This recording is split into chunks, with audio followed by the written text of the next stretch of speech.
салому дуруд дӯстон. Дар футбол ҳамеша бозингароне буданд ки хело дағал бозӣ мекунанд. баъзан вақт бозингарон рӯйрост ба амалҳои дағал даст мезананд. гоҳо ин чиз нохост ва ё дар авҷи эҳсосот рух медиҳад. дар барномаи имрӯза ҳолатҳоеро нақл мекунем ки вақте футбол ба майдони гуштин ва ё ба майдони ҷанг табдил меёбад. дарвозабон Александр Нюбел дар давраи ҳунарнамоияш дар Шалке зидди нимҳимоятгари Айнтрахт Мият Гачинович хело дағал қоидаи бозиро вайрон кард. чунон ба назар мерасид ки ин ҳамла ба гол анҷом меёбад, вале Нюбел ба пеш баромада бо як зарбаи дағал Гачиновичро аз пеши роҳаш дур кард. дар ҳақиқат ин бархурд хело дағал менамояд ва довар ба дарвозабон дарҳол корти сурх нишон дод, вале нимҳимоятгар пас аз чанд лаҳза ба худ омаду хост бозиро идома диҳад, аммо духтурон ба ин чиз иҷозат надоданд.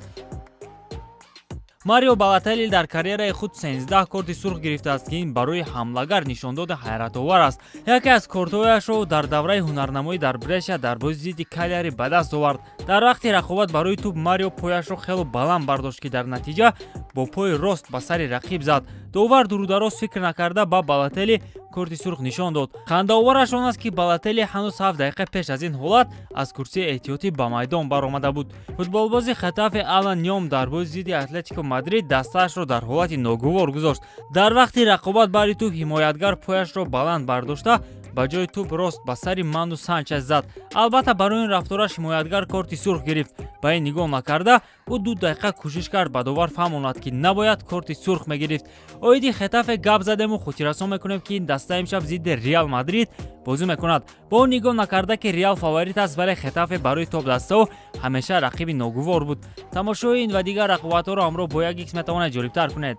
регистратсия осон, пур кардани маблағ аз соҳми гӯшаву канори дунё ва коэффициентҳои баланд, вале муҳимтар аз ҳама бонус $100 бо промокоди TouchFood. маълумотҳои зарура дар комментария.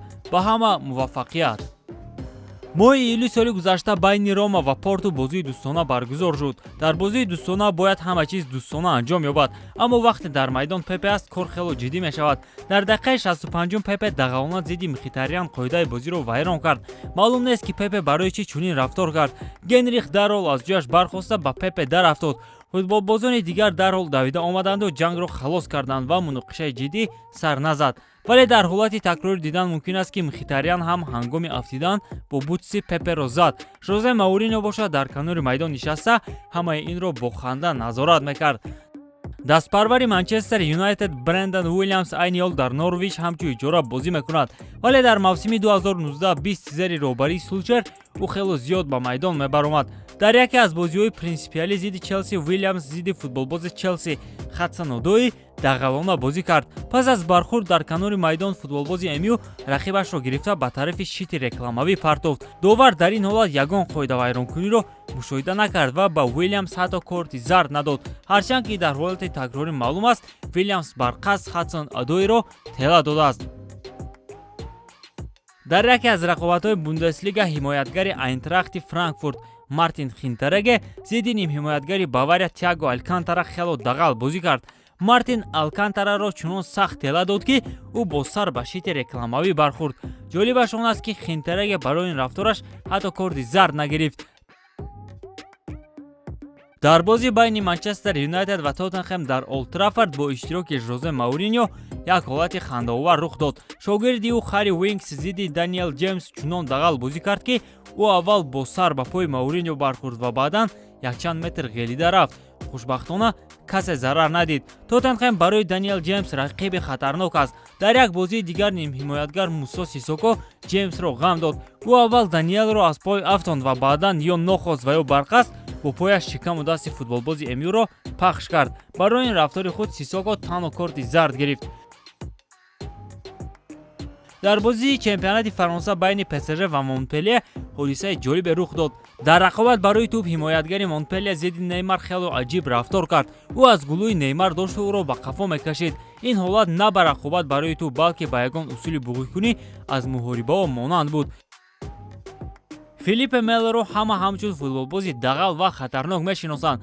ӯ статуси худро дар бози зидди Интер ва Латсио тасдиқ кард. дар вақти рақобат барои тӯб нимҳимоятгар бо як қоида вайронкунӣ дағал рақиби худро ба нокаут равон кард. аз ин бархурд Билия хело дард мекашид. ана Мело бошад барои истироҳат ба раздевалка равон карда шуд.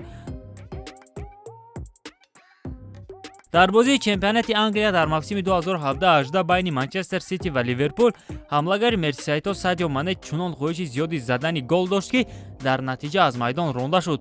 Вақте ӯ бо дарвозабон 1-1 монд, барои тӯбро гирифтан ӯ пои худро хело баранд бардошт ва рост ба сари Эдерсон зад. Дарвозабонро иваз кардан ана Мане бошад, бояд корти сурх мегирифт. Натиҷаи ин бархӯрдро Эдерсон бо як акс дар шабакаҳои иҷтимоӣ нишон дод. Дар ҳақиқат даҳшатнок. Эл Классико дар мавсими 2015-16 Криштиану Роналду хост ба контрҳамла равад, вале вақте ӯро Дани Алвес хост боздорад, ҳамлагари португалӣ бо орунҷи худ ба сари ҳимоятгари Барса зад. Хушбахтона довар ин ҳолатро мушоҳида накард ва Роналду дар майдон боқӣ монд. бо ҳамин тамом дӯстон, бо шумо буд канали Футбародарон ва ман Беҳрӯз Артиков. Хайр то барномаҳои дигар. муваффақу пирӯз бошед.